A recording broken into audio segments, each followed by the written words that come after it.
Hey guys, my name is David Prater, and a few years ago I made a video reviewing the original Burst Sonic toothbrush. This one specifically, this was the toothbrush that I reviewed in that video. I saw a Facebook demo showing somebody cleaning a corn cob using a Burst. I purchased it with my own money, I unboxed it, I fell in love, and I've been using it every day ever since. And now, over 5 years later, I'm back to do the exact same thing with two new additions to the Burst lineup, the Burst Pro Sonic toothbrush and the Burst Curve Sonic toothbrush. And before I jump into the unboxing and the comparison, the review, everything, I should know that these products were provided by Burst for this video. And if you check out any of the links in the description, use the promo code, all of it, you'll be supporting the channel so I can make more videos like this, or I guess more videos at all. Really. That out of the way, let's quickly review what the original Burst brush offered. We talked about a gorgeous handle offering 3 distinct brushing modes, a replaceable head with tapered bristles and a tongue scrubber on the back, a base to look pretty on your countertop, and separately a charging base with an attached USB-A plug to charge the handle every 4 weeks or so. And of course, all of the brushes have an optional brush head subscription to get a new one every 12 weeks. And as much as I have loved my original Burst toothbrush, it seems to me like they might be phasing it out to replace it with the Pro model that we'll be talking about today. I took a look on the website and every color other than white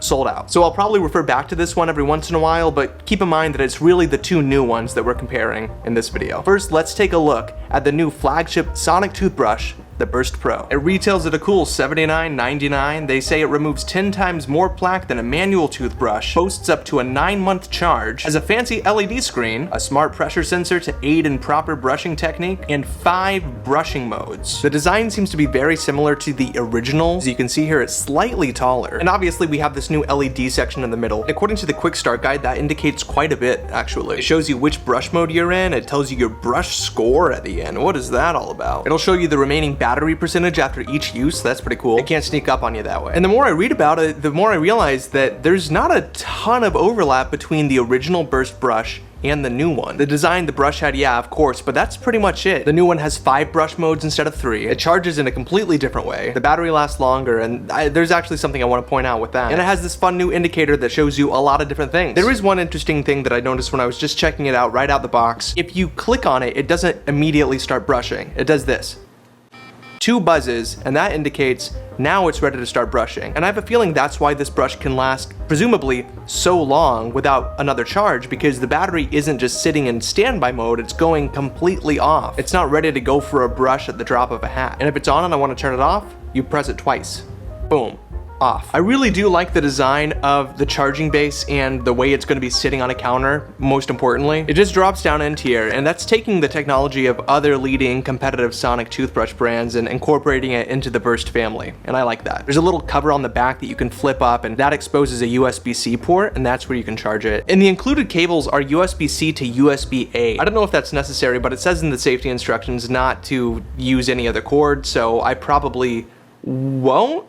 Maybe? I don't want to risk it, right? I don't want to overcharge is the big thing. I should point out here, while it says 9-month charge, they say that that's only if you were to use the freshen mode, which is the lowest level setting. So I'm interested in seeing how the charge holds up using the whitening setting with normal brushing. Interestingly, the brush head says the Burst Pro brush head. I'm curious whether or not this is going to be compatible with the Curve. But still, it looks great. Let's move on to the next new addition to the Burst lineup, the Curve. Immediately upon opening, we have another quick start guide, another safety manual, and then things get a little bit different. On the left side, we have the handle, and on the right side, we have the travel cover. Under that, we have the Burst Curve brush head. Okay, things are starting to make sense. And another USB-A to USB-C cable that is charged directly into the bottom of the handle. No base required. Again, we have a matte black one here, but it does look like it will be available soon in metallic rose gold and cobalt. It retails as low as $29.99. They say its battery can last up to 75 days, over 2 months. It has a compact design conducive for travel and offers 2 brushing modes. And the interesting design feature that they're leaning into with this new model is in the name, that distinct curve that they say helps reach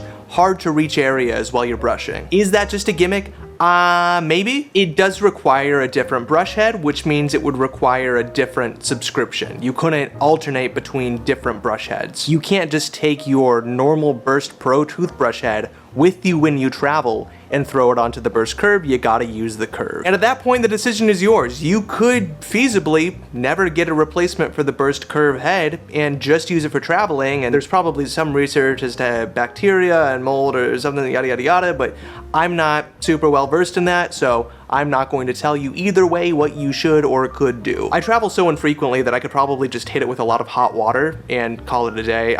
Who knows, you know? Unlike the Pro model, there's no base to set it into. I don't even know if it would sit upright on a counter, which just goes to show even further that this is meant to be a travel toothbrush. And what's interesting to me is that they still call it a sonic toothbrush, which would put this way ahead of a lot of its direct competitors. For a long time, the leading travel toothbrush has been the Quip, but it's not a sonic toothbrush, it's just an electric, over buzzy, vibrating toothbrush. It's a strong vibration. So if this performs as well as the flagship Pro model, then that would be an insane feat and would definitely be worth it in my opinion. But there they are, the brand new Burst sonic toothbrushes. What are we thinking so far? How do we feel? Do you like how they look? I'm eager to try them out. That's what we're gonna do right now. Finally, the moment we've all been waiting for, mostly me, because I want to see how these guys perform, especially compared to the old one and compared to each other. First up is going to be the Pro model, because that gives me a sense of what Burst expects their best performing products to look like these days. I'm also going to use the Burst Fluoride Wild Mint Whitening Anti-Cavity Toothpaste that they provided. It's almost more like a gel than a paste. Here we go.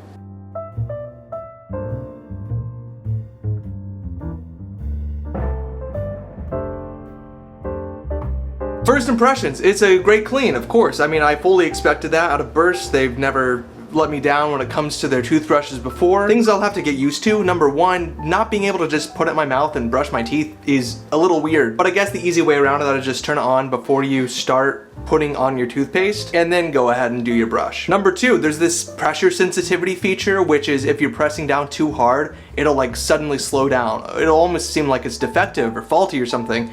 Then if you let up a little, it'll go back to full strength. Same thing if you're not pushing down hard enough. And I've actually had a dentist tell me before that I've brushed too hard on one side or the other, so hopefully this kind of a feature will only help me. And in time, you shouldn't notice those little things because they'll be gone because your brushing is so perfect. And now I'm gonna test out the exact same thing with the mini, the little baby, the curve. Also, this is interesting, I just noticed it. I didn't point it out earlier. There's two little lines on the back of the curve here, and I wonder if that's going to be some kind of a holding, like stick to your wall sort of feature in the future. And because I just brushed, I'm actually not going to use toothpaste with this one. I'm just gonna use the brush head and see what happens. 3, 2, 1.